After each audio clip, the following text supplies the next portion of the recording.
What'd she do that would... What did she do? What did she do that created the situation that made it that bad? Try to make us look stupid. Tried to play us. Is that national TV? Tried to play us. On national TV. Tried to play us in front of millions of people. It's not over yet.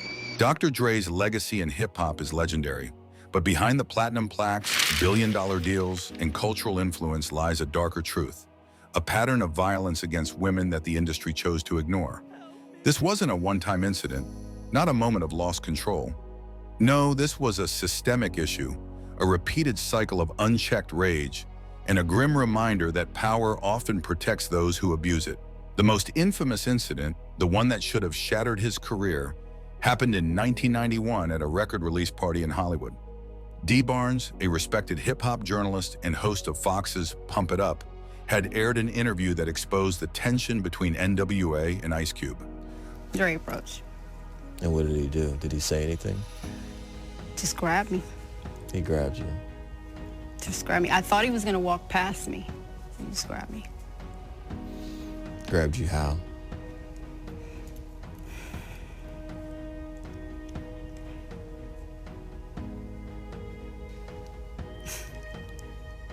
I'm sorry, kid.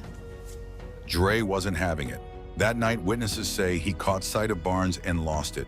He allegedly grabbed her by the hair and slammed her head into a wall, again and again.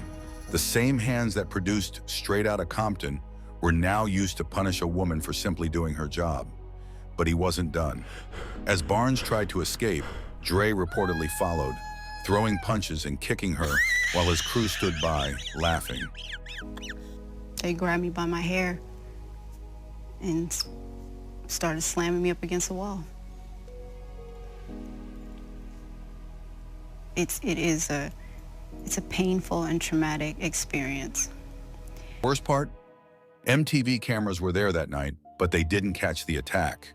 No viral clips, no instant internet outrage, just whispers in the industry, and a woman left battered and humiliated. Barnes later described the assault, saying Dre flung her through doors like a rag doll. She filed a lawsuit, but justice never truly came.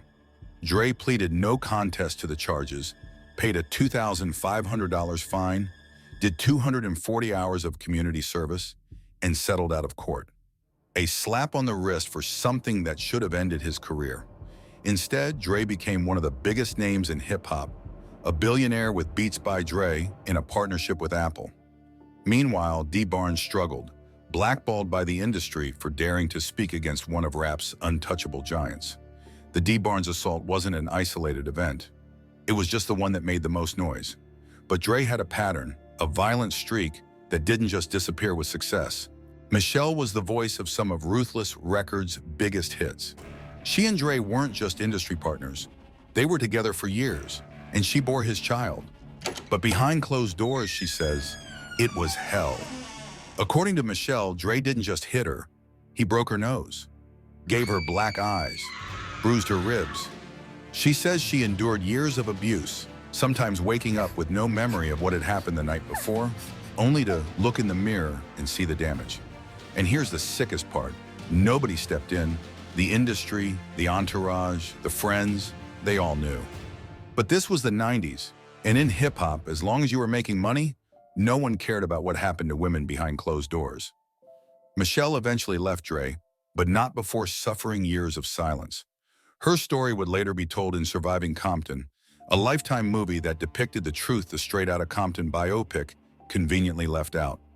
Remember in the old days when you could beat up a woman? Now when it comes to men, I got a one. Long before the mainstream acknowledged white female rappers, Tairrie B broke barriers as one of the first signed to Eazy-E's Ruthless Records. At a time when women in hip-hop were fighting for respect and white female MCs were virtually non-existent, Tairrie B stepped into the game with unshakable confidence, raw lyricism, and an attitude that demanded attention. But what truly set her apart? She had the guts to go after one of the biggest figures in rap, Dr. Dre. In an era where hip-hop was an unapologetically male-dominated battlefield, she dropped a diss track aimed directly at him, refusing to play by the industry's unwritten rules of silence and submission.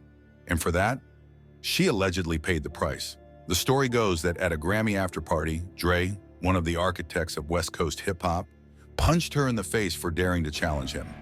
Think about that. One of the most celebrated producers in hip-hop history resorting to violence because a female rapper had the audacity to stand her ground.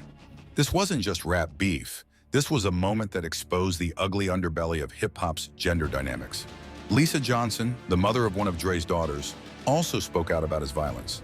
She revealed that during their relationship, Dre allegedly beat her on multiple occasions, sometimes in front of their child. She described instances where she was left with black eyes, busted lips, and bruises, all while being silenced by the industry's protective shield around him. Karina Steffens, known for her book Confessions of a Video Vixen, also accused Dre of violence. Steffens, who detailed encounters with various industry figures, stated that Dre was among those who physically mistreated her. While her allegations didn't receive as much attention as the others, they further solidified Dre's disturbing track record. Time passed and Dre's legacy only grew. He left NWA, built Death Row Records with Suge Knight, then moved on to Aftermath. He became a mogul, the architect of West Coast hip-hop, the man who introduced the world to Snoop Dogg, Eminem, and 50 Cent. The money piled up, the awards rolled in, and the skeletons? They got buried under platinum plaques and business deals. Even when Straight Outta Compton hit theaters in 2015, a movie that glorified Dre's rise, there was no mention of the women he had hurt. It took public backlash for Dre to issue a half-hearted apology through the New York Times, saying he was a different man, that he had changed. But had he? Or had the industry just let him evolve untouched, unchecked, free to rewrite history on his terms? Let's be real. Hip-hop has always had a double standard when it comes to women. The culture will cancel an artist over bad music faster than it will for harming women. Rappers beef over street respect, over money, over words. But violence against women? That just gets swept under the rug. Chris Brown got dragged through the mud for what he did to Rihanna. But Dre? He got to sell Beats by Dre to Apple for $3 billion. The industry protected him, turned a blind eye, and let him thrive while the women he hurt were left to pick up the pieces alone. Dr. Dre is a legend, no doubt about it. He shaped an entire generation of hip-hop, crafted classic albums, and put some of the greatest artists on the map. But does that erase what he did? Dee Barnes' career was never the same. Michel'le lived through years of trauma. Tairrie B was just another name on the list of women who got in Dre's way. Lisa Johnson and Karina Steffens, more victims lost in the shadows. And yet, in the grand story of hip-hop, their pain was just a footnote in his success story. Dre's past isn't just some old rumor. It's documented, it's real, and it's ugly. The question is, why does the culture still celebrate men like him without holding them accountable? Hip-hop has always been about truth, about keeping it real. But when it comes to Dre, the truth is still waiting to be fully told. The myth of Dr. Dre lives on, but the scars he left behind, those are forever.